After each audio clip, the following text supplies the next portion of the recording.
Hi and welcome back to Climate Economics. I am Arvid Viana. And this is part 2 of my conversation with Professor Edwin Woerdman on the EU's emission trading system. And in part 1, we covered the core mechanics of the ETS.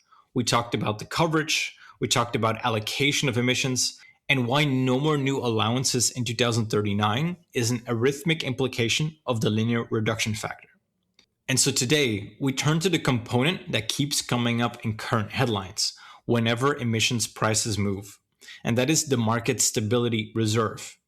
Now, we already briefly covered this in the episode with Jos Delbeke, but we're going to go into it in much more detail here, because it's very important to have a good understanding why it works, because it's essentially the stabilizing factor in the emission trading system that's also under review right now.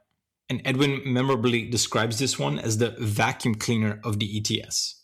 Now, we'll also discuss where the emission trading system design departs from the economic ideal, especially around free allocation rules and the administrative complexity, and what kinds of tweaks might realistically show up in the 2026 review.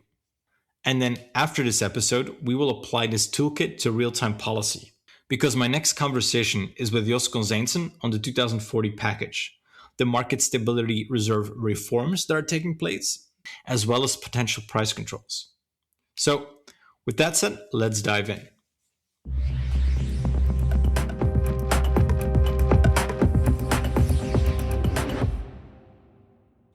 So one thing that's been discussed is the linear reduction factor and how to change that, given what we've talked about.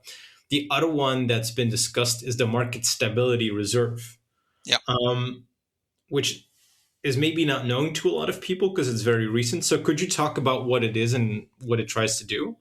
Yeah, and that will be that's a long story with a lot of details, but really interesting because, and I also always come up with my own words for these things. So the market stability reserve, the MSR, as it is abbreviated, I always call it the vacuum cleaner of the EU ETS.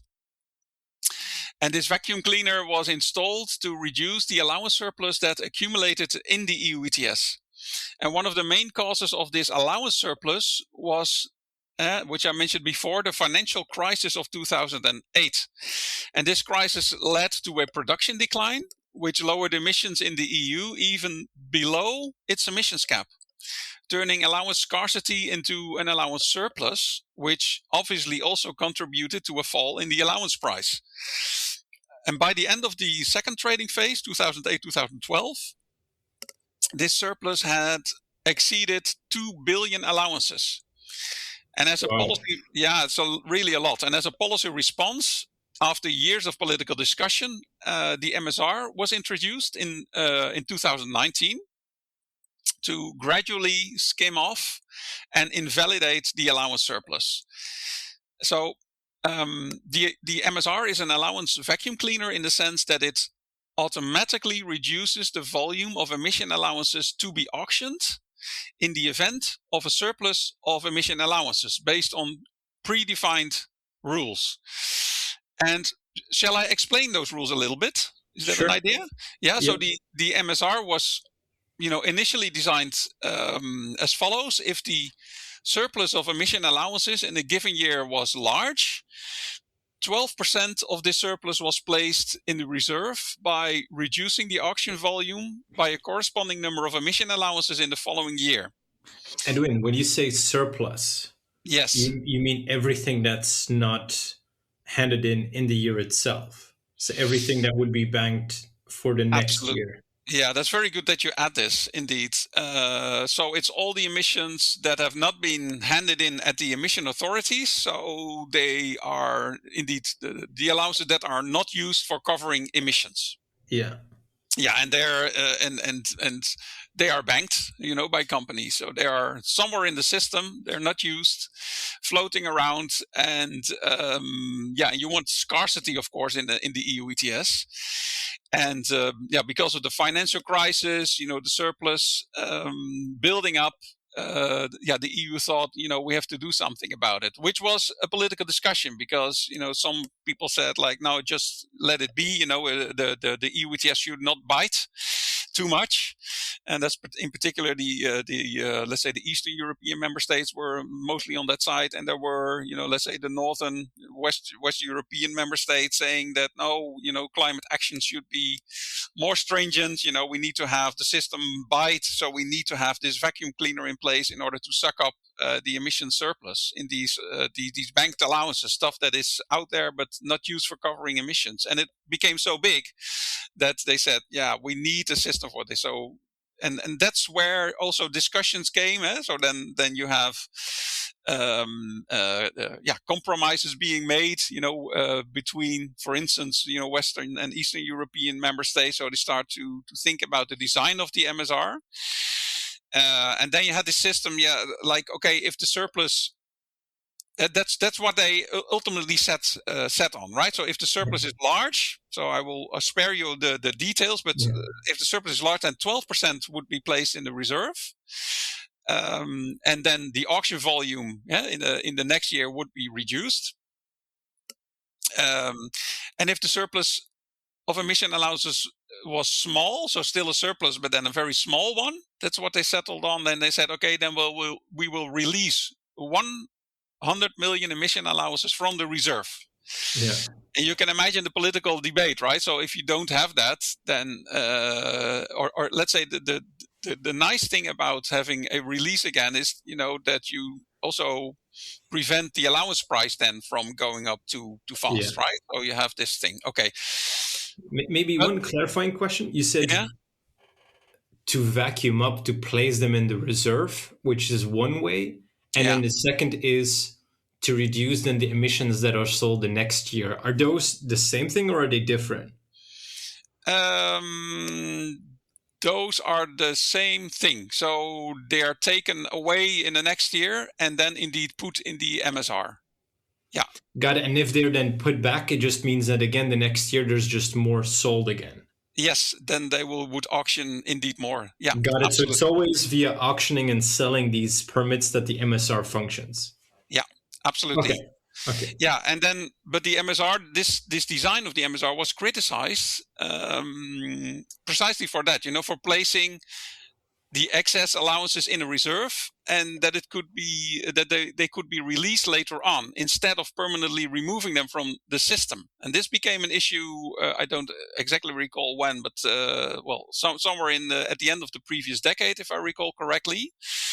And then in response to this criticism, the EU not only decided to double the annual intake of surplus emission allowances from 12 to 24%, but also, very importantly, to invalidate the emission allowances in the MSR that exceed the auction volume of the previous year from 2023 onwards. And this last point is crucial because it means that the MSR could only contain as many emission allowances as were auctioned in the previous year. And the rest of the emission allowances would then be invalidated. So making the MSR an allowance vacuum cleaner with a disposable bag, as I always say. So, but from 2023, the EU decided to further strengthen the MSR. So firstly, the rules for taking in allowances have been tightened. Well, that is, very technical, and I will spare you the details. But secondly, a new cancellation rule was adopted saying that the MSR may not contain more than 400 million allowances from 2023 onwards. So now we're 26, so this also applies to the current year and the next years. And anything above that will no longer be valid. And there has been much scientific debate about the impact of this invalidation policy, and some are quite optimistic and predict that overlapping climate policies will now work more effectively. For example, if a government would adopt a law to shut down its coal-fired power plants, more emission allowances would become available on the market, causing the MSR to grow, in which a portion of these emission allowances would then automatically become invalid. But others are more critical because the complexity of the MSR can increase price volatility, allowance price volatility, due to the greater uncertainty about the future supply of emission allowances. But, despite these discussions, the emission surplus has decreased from about 2 billion emission allowances in 2013 to about 1 billion emission allowances since it was last measured, like a couple of years ago, at least I have the data from. So it was basically halved, which is largely due to the MSR and this simplified invalidation mechanism. Yeah. And this also helped to help the allowance price to increase from about €5 in 2013 to about €30 in 2020 to around €75 today,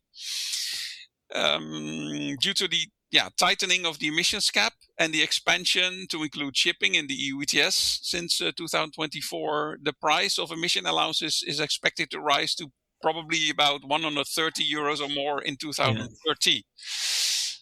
But now we have entered a new crisis, namely an energy crisis caused by the US-Iran war, which has raised gas prices, making power companies switch to coal, which is more carbon intensive than gas, as you know, thereby increasing the demand for and thus the price of allowances, leading to renewed calls to protect internationally competing industries in Europe. And in response to this new crisis, the European Commission recently proposed to stop the automatic invalidation of allowances held in the MSR above 400 million. So instead of being cancelled, if this is actually going to be adopted, those allowances will be retained in the reserve. And if this will be adopted, then this would mean that the EU ETS still has a vacuum cleaner that can suck up allowances, but also that it can spit them out again in case of allowance scarcity. In other words, this would mean that we would have a vacuum cleaner that does not dispose of its bags anymore. Yeah. And the intended result is that this would help companies by reducing the allowance price, or at least limit the increase in the allowance price. And then, I checked a little bit what is going on currently, and on the website of the Commission writes, and I need to quote this, it writes, it does not speculate on carbon price developments or make projections on the price impacts of legislative proposals, because the EU ETS remains a market-based system where prices are determined by supply and demand. So that is their official position on the website. But in March 2026, Ursula von der Leyen wrote a letter in which she literally said that the European Commission, and now I need to quote again, will present a proposal to increase the firepower of the market stability reserve so that it can keep prices in check in the short term.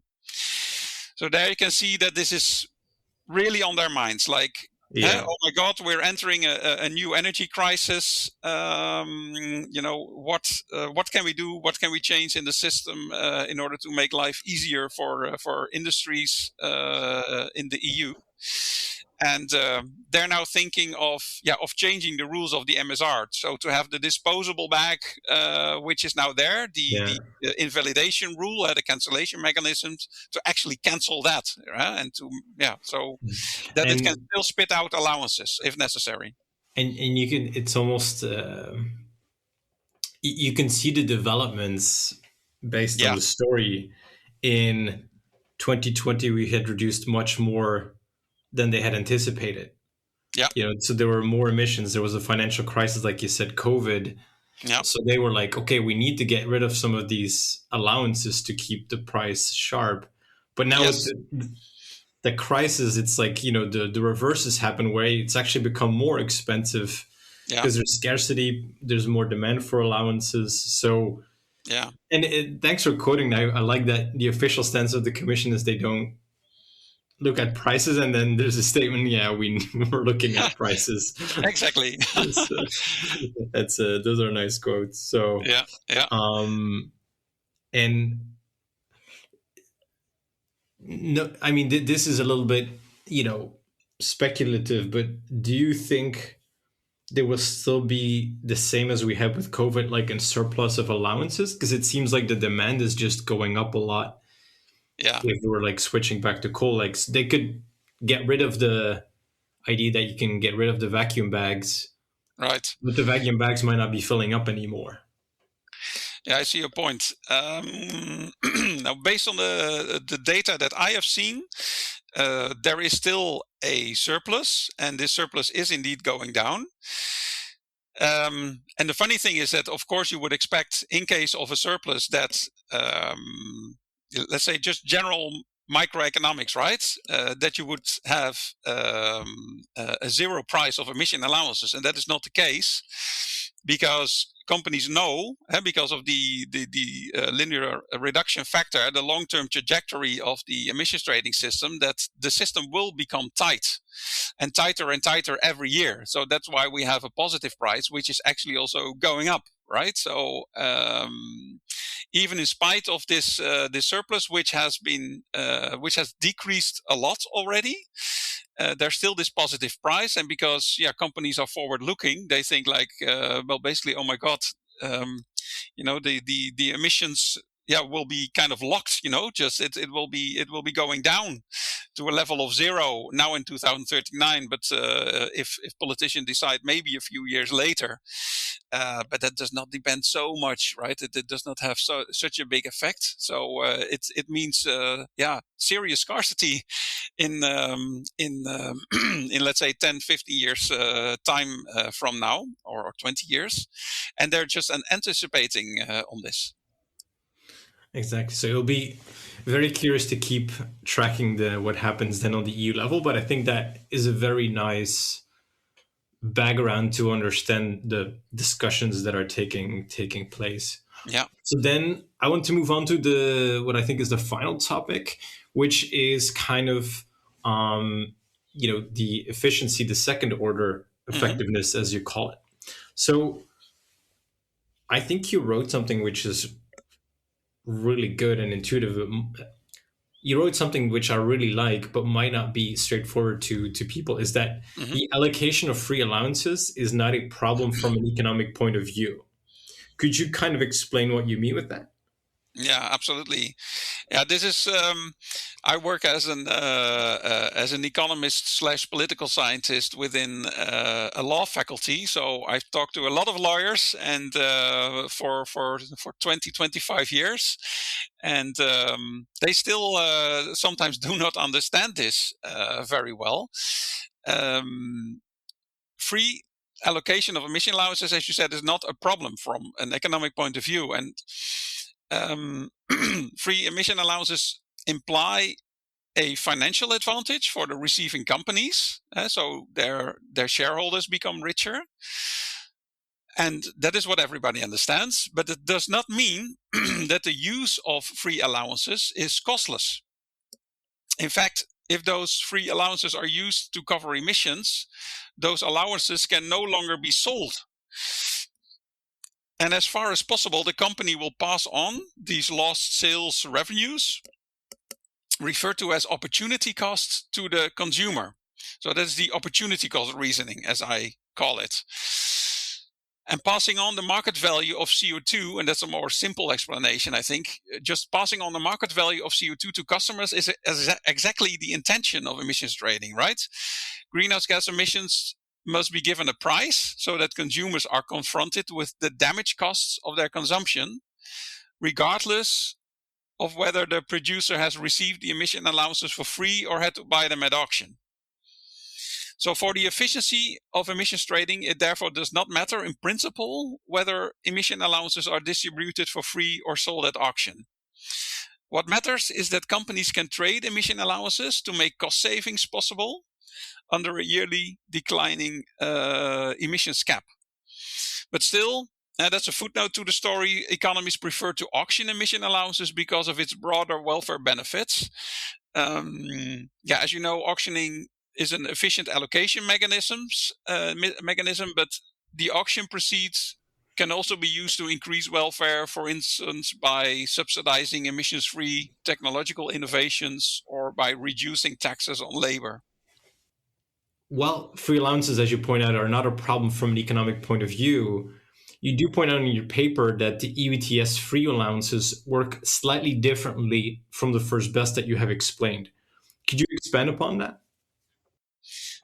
For reasons of fairness, the allocation of emission allowances in the EU ETS deviates from the economist's ideal.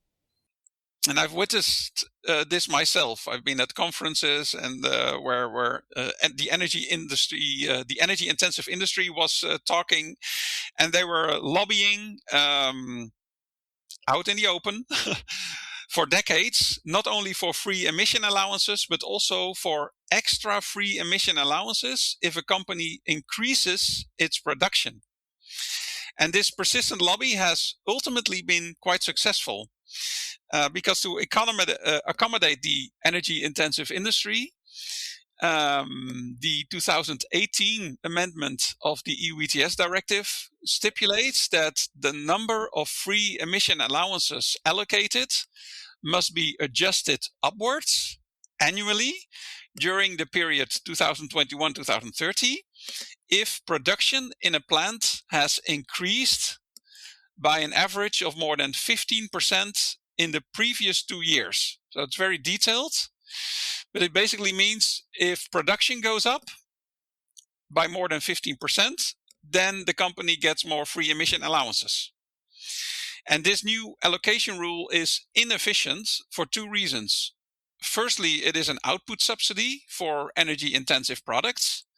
There's no financial incentive for a company to take the social cost of the extra emissions into account when it decides to increase production. And secondly, these rules also substantially increase the administrative cost of the EU ETS, because the competent authorities, like the Dutch Emissions Authority, for instance, now have to process and check not only the emissions data, but also the production data of thousands of companies and their installations. And these administrative costs could have been avoided by allocating fewer free emission allowances to companies each year, regardless of the historical activity level of their installations. And then more production would mean that they do not receive extra emission allowances just like that, but instead that they would have to buy extra emission allowances from the markets or further reduce their emissions. Yeah, I see exactly. So not only is it a production subsidy, but you also have this huge administrative cost, because exactly, I didn't actually think that now you have to track production, which is absolutely really challenging. Absolutely, and I talked to some officials of the Dutch Emissions Authority, and that's literally what they told me. That they had to hire quite a few extra people for this. To be able just to process all these data, and that's just the Dutch Emissions Authority, which is one competent authority in the Netherlands. But if you go to Poland, for instance, there are, I don't know exactly how many, but I think hundreds of competent authorities who have to check what is going on in the EU ETS, because they are organized differently across EU member states. So competent authorities, some member states have one, others have multiple of them, and this is a serious administrative burden. And I don't hear a lot of discussion about it, so I thought it would be important to mention. But really, from an internalization perspective, internalizing externalities, the output subsidy is probably the worst part of this allocation rule. And I was quite surprised because I recall discussions and debates where the industry was present, people from the Commission were present, also in public at public conferences sometimes, and there was always a huge clash between them. With industry saying, if we produce more, we want to have more free emission allowances, and the Commission saying, no, we stick to the textbook of environmental economics. You're not going to have that; it's inefficient. But ultimately, they got their way. Okay. And and I don't know exactly why. Consistent lobbying may help. Politicians are. That's also what I found out. They are quite worried about. Ultimately about being re-elected, and what is important for that is, of course, employment. So that is what you hear industry say quite often in these debates, like if you do not do this, you will make it more difficult for us, and then we might have to fire people, and that will look bad on your record, politician. and politicians are sensitive to that. And then you also see, that's at least what I saw in my 2025 career as an academic. You see certain people at the commission, but also, let's say, top officials within civil servants within the administration, within national administrations. They go to different departments, so you have this this guy, who says we're going to stick to the textbook of environmental economics. No way that we're going to give industry this. We want to have an efficient climate measure in place. But then this guy goes to a different department, to the Ministry of I don't know what, Foreign Affairs or Internal Affairs or somewhere else, and then a new official comes in, which gives these companies a chance to lobby with this new official who may not know as much about this whole system as the previous one, and at some point they just got their way. It was interesting to see. Worrisome as well. Well, I think it's good that you put it on the agenda as, motivations can be understood, like, the linear reduction factor by 2039, Yeah. Well, then this, like you say, does not make sense from an economic point of view, that the opportunity cost is zero. So thanks for raising that. And Edwin, I just quickly want to check, we're already 5 minutes past 10. We had one more question, but any upcoming changes that are planned? Yeah, this will be a very interesting year. A comprehensive review, as they call it, of the EU ETS will follow in July later this year. So I'm very curious what it will bring.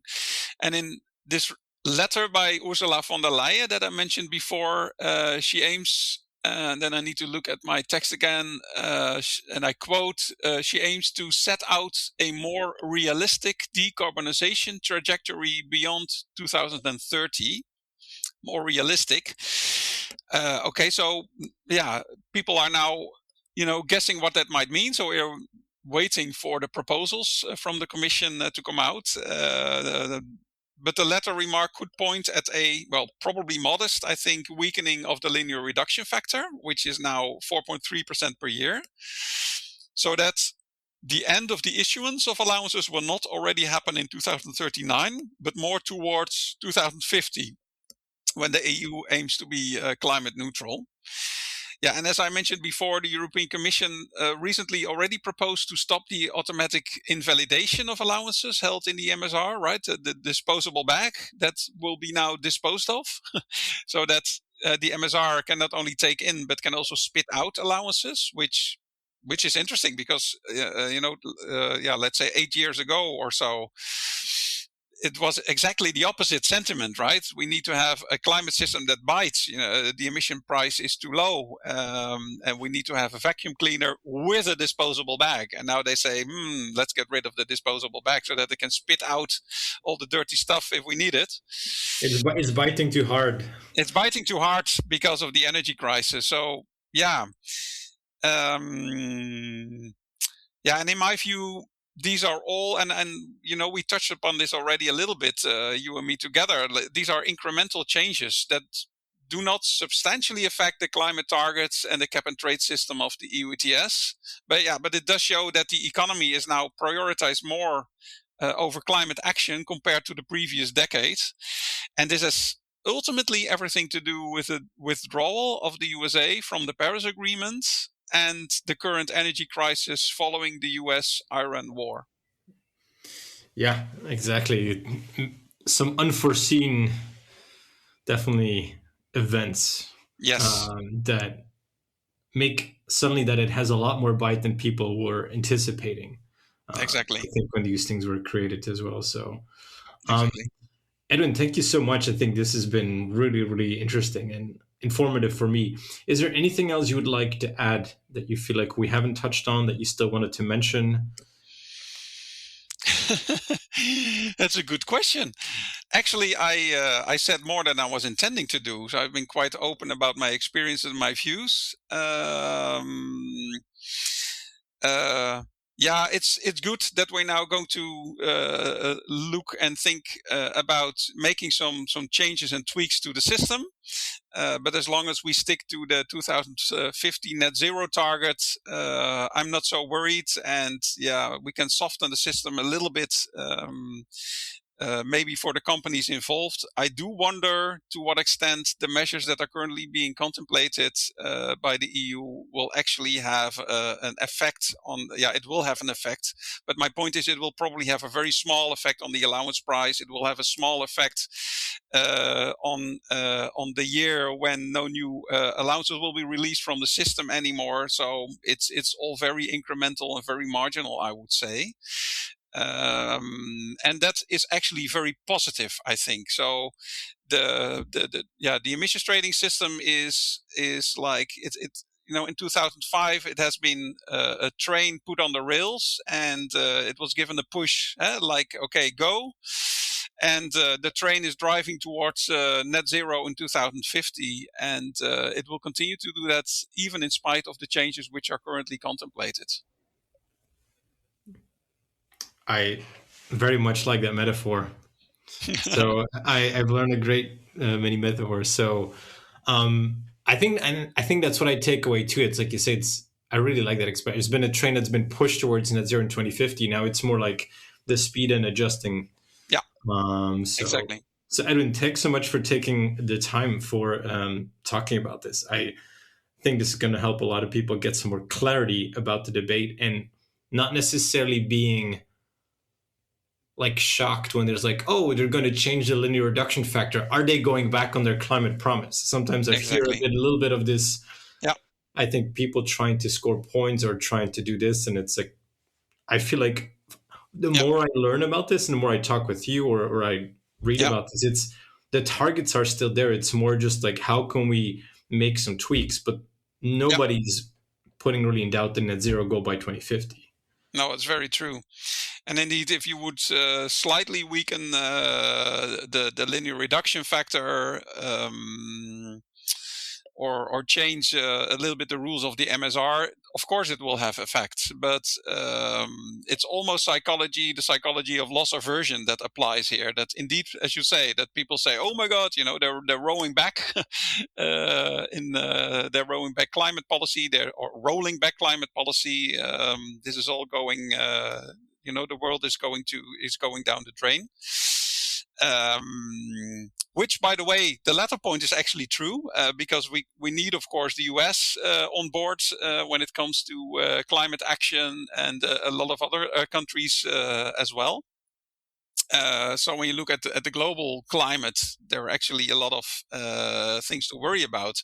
But these small tweaks in the EU ETS, which has fixed goals and which is based on absolute emission caps going down, and then if it's a few years earlier or later, literally a few years, that does not matter so much.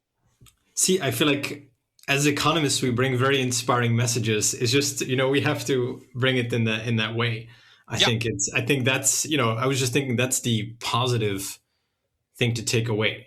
Yeah. And I think that's really sometimes lost. So, and I think it's a very good point about the loss aversion. So, Edwin, thanks so much for taking the time. Thank you so much. And it was absolutely an honor to be with you on this podcast series. So thank you so much for inviting me. Thank you very much. I'll can't wait to share this.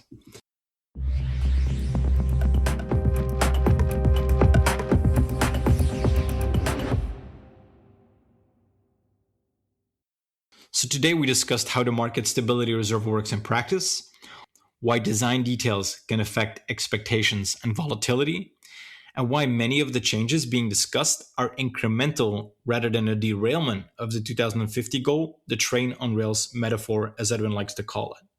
Now, in the next episode, we take this framework into the live political debate. And Jos Kozijnsen, my guest then, will explain what's actually inside the 2040 package, why the ETS is here to stay, as he calls it, and how flexibility, removals, and potential price controls fit together. So thanks for listening, and I hope to see you in the next one.